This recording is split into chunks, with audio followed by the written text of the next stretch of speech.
Hi everyone, I am Dr. Kanji Khurana and I am additional director fertility at Cloud9 hospital Chandigarh. आज हम बात करने वाले हैं बहुत इंपॉर्टेंट टॉपिक जिसको हम फीमेल इनफर्टिलिटी बोलेंगे। Female infertility is one cause of infertility. Infertility we all know कि अगर 1 ईयर तक मैरिज के बाद कोई भी कपल साथ में रहता है and is not able to conceive तो हम उसको इनफर्टिलिटी कहते हैं। अब infertility can be due to the female partner, it also can be due to the male partner. But today in this video we will be talking about female partner infertility. Female में क्या causes होते हैं जिसकी वजह से infertility होता है। So now before starting this हमें थोड़ा सा basis of female reproduction we should know that this is a female's uterus, these are two fallopian tubes and these are two ovaries. So normally what will happen is कि in a normal menstrual cycle, in every cycle one egg is going to form in the ovary and then it grows in its size and comes inside the fallopian tube after the rupture. If we keep relations at that point of time, sperms are going to travel through the vagina into the fallopian tubes और एक egg और एक sperm का जो fertilisation है वो Fallopian tube में होता है। यहाँ पर एक एम्ब्रियो फॉर्म होता है and this embryo will grow for 4 to 5 days in the fallopian tube itself. After 4 to 5 days it comes inside the uterus, implants in the uterus, takes a form of a baby and 9-10 months के बाद baby deliver हो जाता है। Now अगर मैं सिर्फ female के causes के बारे में बात करूँ तो अगर मेरे एग का फॉर्मेशन जो है हमेशा ब्रेन में एक स्ट्रक्चर है जिसको हम पिट्यूटरी ग्लैंड बोलते हैं, वो ओवरी को कुछ सिग्नल देता है जिससे कि एग का प्रोडक्शन होना शुरू हो जाता है। नाउ अगर हमारा पिट्यूटरी ग्लैंड खराब है या ये सिग्नल में प्रॉब्लम है देन ओवरी में एग नहीं बनेगा। ओवरी में एग नहीं बनेगा तो of course sperm is going to travel inside the fallopian tube alone and pregnancy नहीं होगा। उसके बाद हमको देखना है कि ओवरी ठीक है कि नहीं फीमेल पार्टनर में। अब बहुत सारे फीमेल्स हैं जिनकी ओवरी में बचपन से एग्स कम होते हैं, या किसी की ओवरी में ब्लड का सिस्ट हो गया जिसको हम एंडोमेट्रियोसिस कहते हैं, या किसी की ओवरी में पानी का सिस्ट हो गया जिसको हम ओवेरियन सिस्ट बोलते हैं, या किसी को बचपन में ट्यूबरकुलोसिस हुआ, मम्स का इन्फेक्शन हुआ, या किसी का कोई प्रायर सर्जरी हुआ है। उन सारे केसेस में ओवरी में एग्स नहीं बनते हैं प्रॉपर्ली।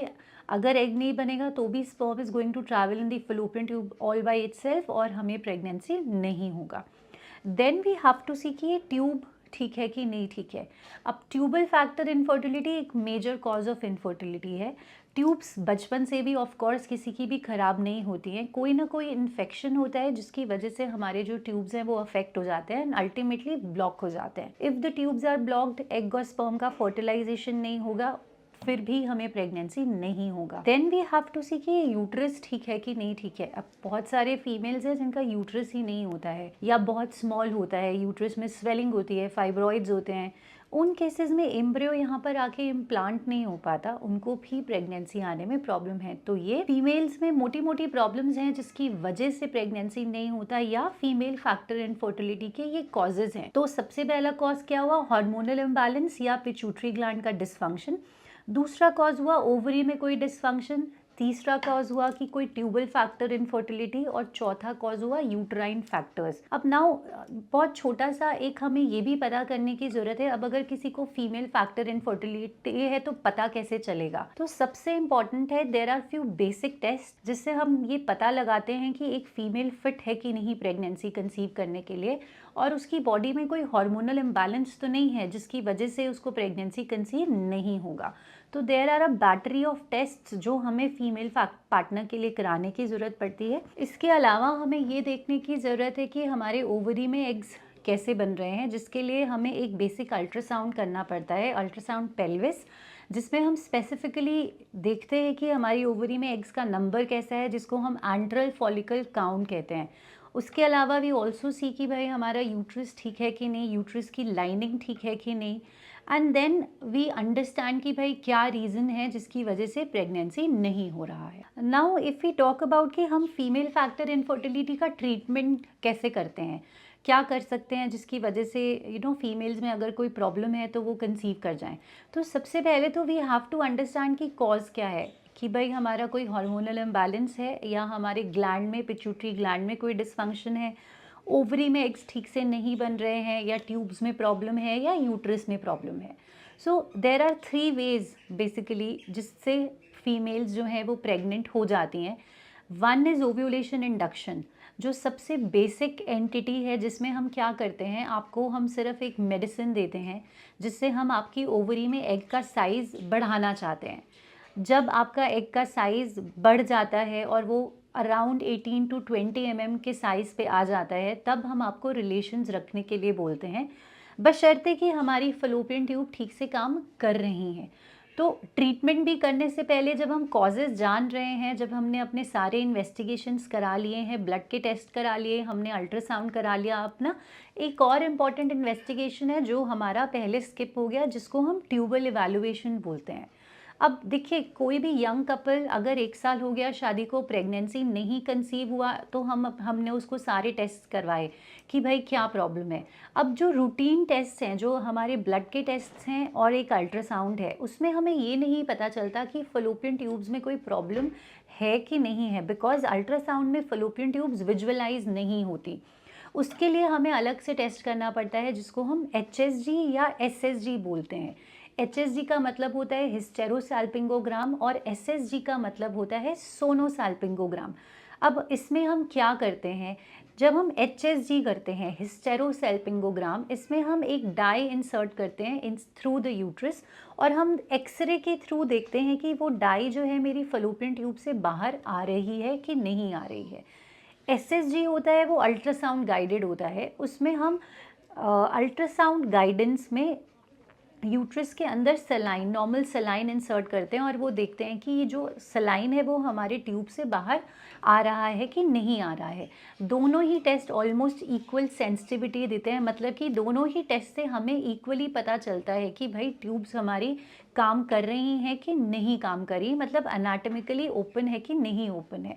अगर मेरे फलोपियन ट्यूब्स ठीक हैं, तभी हम नॉर्मली ट्राई कर सकते हैं प्रेगनेंसी के लिए, या हम सिंपल ओव्यूलेशन इंडक्शन, जिसके बारे में अभी मैंने बात किया कि हम मेडिसिन देते हैं, एग फॉर्म करते हैं, और जब एग फॉर्म हो जाता है तो रिलेशंस रखने के लिए बोलते हैं। अगर अब इससे भी किसी को प्रेगनेंसी कंसीव नहीं हुआ है, ओव्यूलेशन इंडक्शन अगर मैं थ्योरेटिकली बात करूँ तो हमारी किताबों में लिखा है कि आप ये 10 टू 12 मंथ्स के लिए कर सकते हैं। अगर कोई प्रॉब्लम नहीं है तो 10 से 12 महीने आप सिर्फ दवाइयाँ खा सकते हैं, देख सकते हैं कि आपको प्रेगनेंसी हो रहा है कि नहीं हो रहा है। बट प्रैक्टिकली ये पॉसिबल नहीं होता है। ऑफ कोर्स, ऑब्वियसली जब कोई ट्राई कर रहा है प्रेगनेंसी के लिए तो उनमें इतना सब्र नहीं होता, इतना पेशेंस नहीं होता कि 10 से 12 महीने हम कंटिन्यूएशन में एक दवाई खाएं और फिर भी हमें प्रेगनेंसी नहीं हो।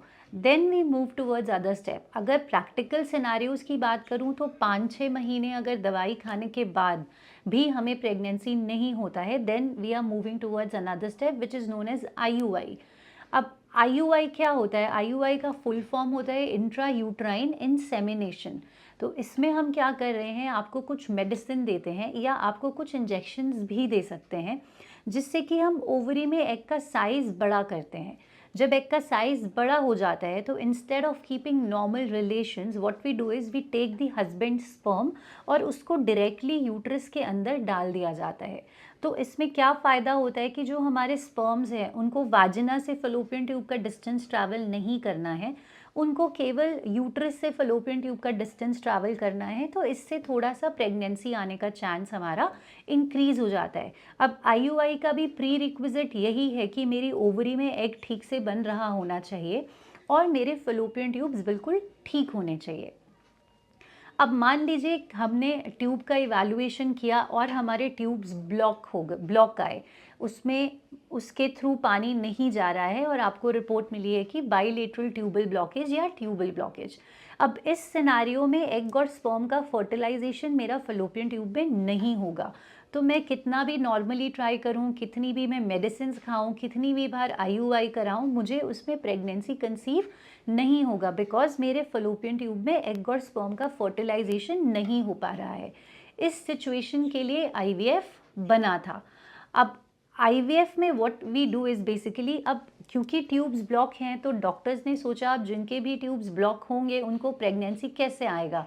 So what they did was, उन्होंने ओवरी में से एक एग लिया, सीमन में से एक स्पर्म लिया, एग और स्पर्म को बाहर फर्टिलाइज किया, एम्ब्रियो बनाया और उसको यूट्रस के अंदर डाल दिया। तो इस प्रोसेस में मैंने ट्यूब के फंक्शन को बाईपास कर दिया है। अब ये ट्यूब है नहीं है, इसमें कुछ भी प्रॉब्लम है, मुझे उससे कोई फ़र्क नहीं पड़ा है, बिकॉज़ जो ट्यूब का काम है एग और स्पर्म का फर्टिलाइजेशन, वो काम मैं बाहर कर रही हूँ, एम्ब्रियो फॉर्म कर रही हूँ और एम्ब्रियो को यूट्रस के अंदर डाल रही हूँ। तो this process is known as IVF या टेस्ट ट्यूब बेबी।